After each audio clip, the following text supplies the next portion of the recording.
Ainsi, la RDC n'appartient plus aux Congolais que virtuellement. Dans leur propre pays, ils ne sont plus propriétaires de grand-chose. Tenez, voici dans ce camembert la répartition des richesses minières de la RDC.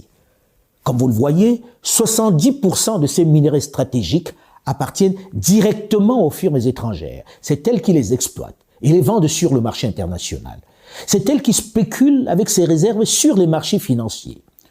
Le Congo est désormais spectateur et n'a plus rien à dire.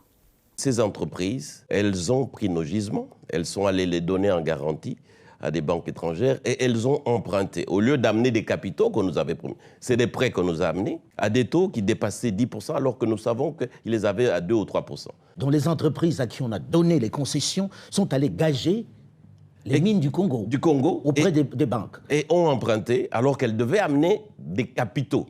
Elles ont amené plutôt des prêts. Je ne vais pas revenir sur ces pillages des grands groupes internationaux dont j'ai parlé dans une précédente chronique que j'ai intitulée « Comment récupérer nos richesses minières » et qui est encore sur ma chaîne YouTube. Et les 30% restants, à qui appartiennent-ils?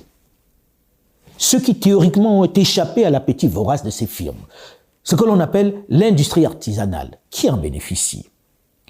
Selon le code minier congolais, seuls les Congolais peuvent en bénéficier. Il leur est exclusivement réservé. Là encore, erreur. Là encore, ils sont exclus, tellement exclus, totalement exclus. Mais comment est-ce possible? Et là, on tombe des nues en découvrant l'ampleur des vols, du machiavélisme qui prévaut dans ce secteur, qui a priori ne devait profiter qu'aux nationaux. Sur les 30% restants, ceux de l'artisanat minier, 80% sont tenus par les Chinois, qui ont remplacé les Libanais depuis la chute du président Joseph Kabila, qui ne tiennent plus que 15% les Libanais, contre 5% pour les Indiens. Rien pour les Congolais. Des chiffres que, naturellement, certains mettent en doute à Kinshasa. Pour en avoir le cœur net, pour ne pas se contenter de spéculations, nous avons décidé d'aller dans les mines de ces différentes régions de la RDC. Nous nous sommes décidés à aller sur place enquêter, voir comment se partage cette manne naturelle. Après l'extraordinaire périple dans les hautes montagnes du Nord Kivu, dans les mines de Rubaya, dans la belle et luxuriante région du Massissi, nous avons tenté ensuite de nous rendre dans les mines de Walikale, toujours dans le Nord Kivu.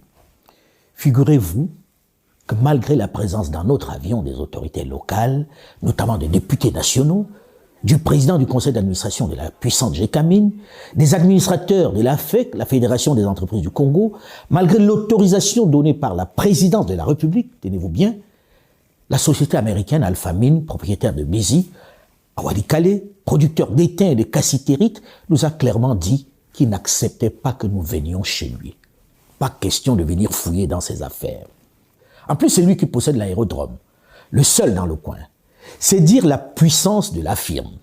Il est sur son territoire et pour atterrir sur place, même l'autorisation de la présidence de la République ne suffit pas.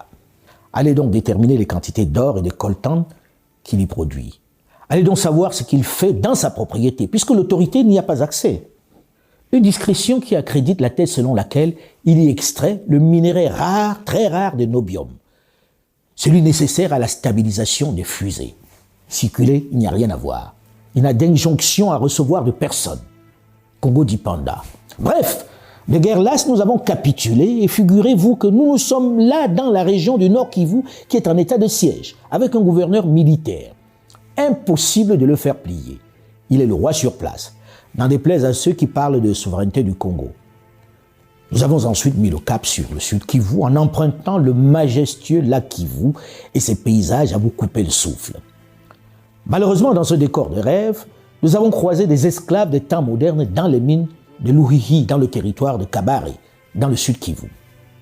Je vous épargne l'étape éprouvante sportive des Nyabibwe, perchée à 2200 mètres d'altitude, où les creuseurs ont fait des gruyères dans l'impressionnante montagne.